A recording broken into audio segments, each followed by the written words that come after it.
Hello and welcome to this little meditation of the week. It's a short 3-minute session. This week I'm going to talk to you about how often we don't want to make an effort to get better. We wait for things to fall from the sky or for external things to change so that we feel better.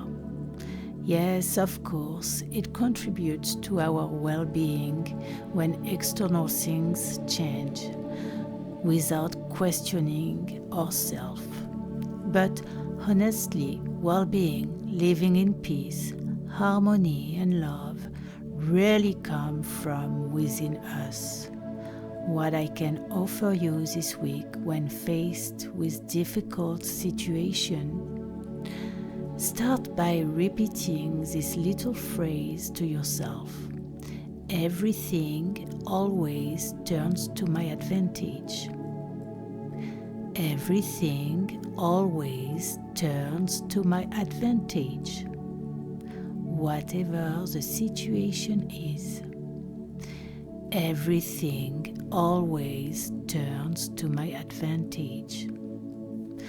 Well, I leave you there with this little phrase.